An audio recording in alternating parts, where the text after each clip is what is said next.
Hello friends, welcome back to my YouTube channel. तो friends, आप देख रहे हैं मुस्कान, और मुस्कान के आने वाले एपिसोड्स में आप देखेंगे कि रौनक और मुस्कान दोनों लोग आपस में बात कर रहे होते हैं। और मुस्कान कहती है कि संध्या जी की तबीयत अब कैसी है, तो रौनक बताता है कि अभी वो ठीक नहीं है। और इधर तबस्सुम और गायत्री जी दोनों लोग बात कर रहे होते हैं। तो तबस्सुम कहती है कि गायत्री जी, सच हमेशा कड़वा होता है और आप इस बात का ध्यान रखिएगा कि ये बात और किसी के सामने ना आए। तबस्सुम इतने में देखती मुस्कान और रौनक आ जाते हैं, तो वहाँ से वो जाने लगती है। रौनक और मुस्कान दोनों लोग अंदर आ जाते हैं और गायत्री जी तुरंत अपने आंसू पोंछ लेती हैं, अपना चेहरा सही कर लेती हैं। रौनक मुस्कान अंदर आते हैं और रौनक बताता है कि अब मुस्कान को डिस्चार्ज डॉक्टर ने दे दिया है और वो कह रहे हैं कि अब मुस्कान को घर ले जा सकते हैं। लेकिन इतने में आप देखेंगे गायत्री जी संध्या जी को बहुत ध्यान से देख रही हैं और उन्हीं में खोई हुई हैं। एकदम से रौनक उन पर हाथ रखता है तो वो देखने लगती हैं। वो कहती, माँ क्या हो गया, कोई बात है क्या? तो वह कहती, नहीं नहीं कुछ नहीं है। और फिर रौनक फिर से उन्हें बताता है कि मुस्कान को डिस्चार्ज मिल गया है, लेकिन वो फिर से खो जाती हैं। तो मुस्कान फिर से कहती है कि माँ कुछ हुआ है क्या, कोई बात हुई है क्या? तो गायत्री जी कहती हैं कि नहीं। तो मुस्कान कहती है, माँ आपकी तबीयत तो ठीक है ना? गायत्री जी कहती हैं कि हमारी तबीयत ठीक नहीं है और मुझे कुछ सही नहीं लग रहा है। तो रौनक कहता है कि माँ ऐसा करो तो फिर आप घर जाओ। तो गायत्री जी फिर से देखने लगती हैं संध्या जी को और रौनक देखता है कि माँ बहुत घूर के देख रही हैं और ज़रूर कोई बात है। तो फिर संध्या जी वहीं पे लेटी होती हैं और रौनक देखता है कि उनका हाथ पकड़ के वो वहीं पे लेटी होती हैं। और फिर माँ उनसे कहती है, मैं यहाँ से जा रही हूँ, मेरी तबीयत ठीक नहीं है। वो चली जाती हैं। रौनक और मुस्कान दोनों लोग संध्या जी के पास होते हैं और रौनक उनको कहता है कि संध्या जी, लेकिन वो कुछ नहीं बोलती। और जब गायत्री जी बाहर चली जाती हैं तो बाहर से डोर से अंदर झांकती हैं और इधर आप देखेंगे कि हनुमंत के पास डॉक्टर आते हैं और उसका विज़न चेक करते हैं कि हनुमंत को सही से दिखाई दे रहा है कि नहीं। इतने में वहाँ पर रौनक और मुस्कान आ जाते हैं और हनुमंत उन्हें देखने लगता है। डॉक्टर साहब कहते हैं कि अब हनुमंत पहले से ठीक है और उसको उसका विज़न पहले से क्लियर है। आज उसको और रखेंगे और कल डिस्चार्ज कर देंगे। तो रौनक कहता है कि ठीक है और डॉक्टर साहब वहाँ से चले जाते हैं। रौनक कहता है, तुमने तो हमें डरा ही दिया था। और हनुमंत रौनक के चिपक जाता है और रौनक इमोशनल हो जाता है। और फिर मुस्कान कहती है कि हनुमंत भैया, आप इन्हें बड़े भैया कहते हैं, बिल्कुल सही कहते हैं, सही मायने में ये आपके बड़े भाई हैं। और वो कहता है वहाँ पे कोई भूत नहीं था। तो तुरंत रौनक मुस्कान को डरा देता है। मुस्कान चिपक जाती है रौनक के और रौनक हंसने लगता है। रौनक कहता है कोई भूत वूत नहीं था। हनुमान देखकर भी हंसने लगता है। और फिर रौनक कहता है कि हम तो ये सोच रहे थे कि पता नहीं क्या हो गया, हमने तुम्हें किसी मुसीबत में तो नहीं डाल दिया।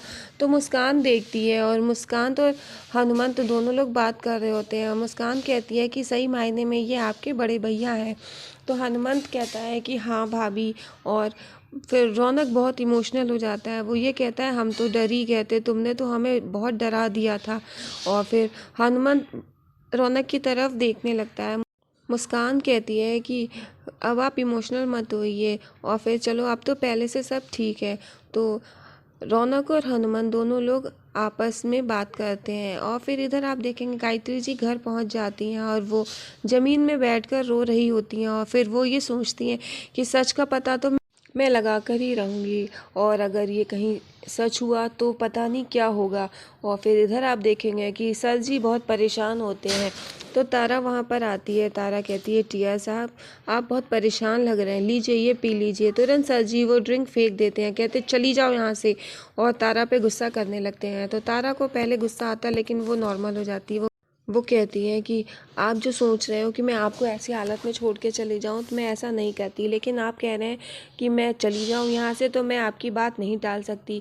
लेकिन टिया साहब आप इस बात का ध्यान रखिए, आप पहले भी बहुत परेशान थे तो मैंने आपको अकेला नहीं छोड़ा और आपको सुझाव दिए। और मैं अब फिर से आपसे यही कह रही हूँ, आप मुझे बताइए क्या हुआ? आपके माथे की शिकन कह रही है, ज़रूर कोई बात है जो आप मुझसे छुपा रहे हैं।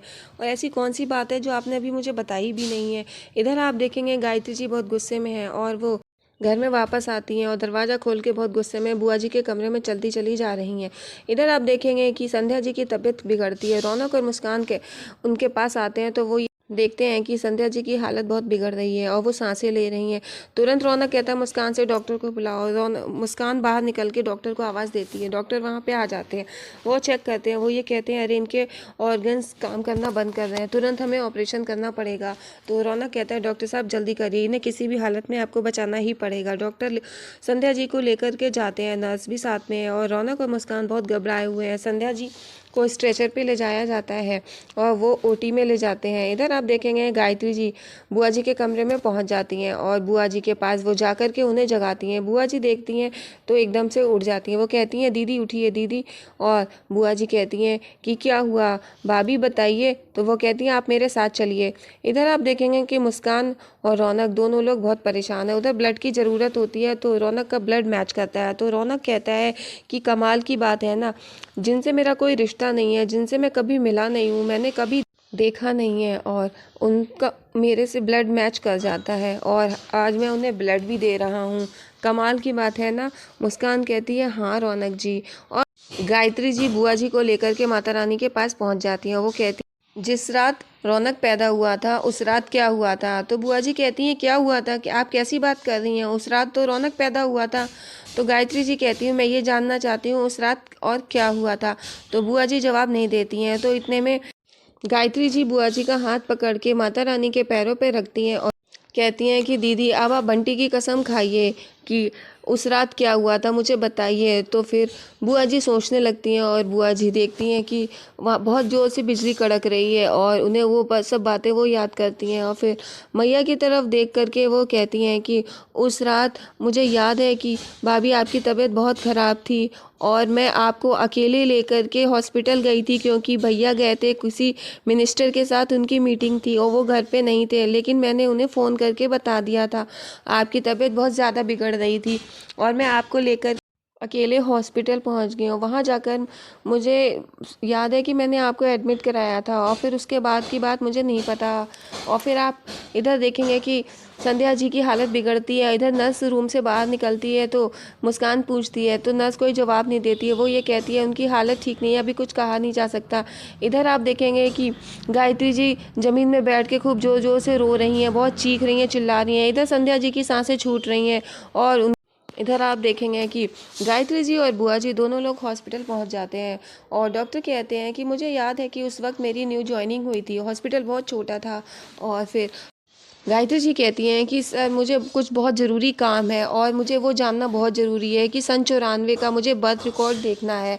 और फिर इधर आप देखेंगे डॉक्टर साहब कहते हैं अपने वार्ड बॉय से कि मैडम को ले जाइए और इनको रिकॉर्ड रूम में ले जा कर के इनको फ़ाइल दिखा दीजिए। और फिर वार्ड बॉय गायत्री जी को रिकॉर्ड रूम में ले जाता है। गायत्री जी वहाँ पर रोती जाती हैं और रिकॉर्ड्स चेक कर रही होती हैं। फिर उन्हें एक फ़ाइल दिखती है और इस फाइल में वो देखती हैं और ये कुछ पढ़ लेती हैं और बुआ जी दूर से देख रही होती हैं और वो रिकॉर्ड देख के वो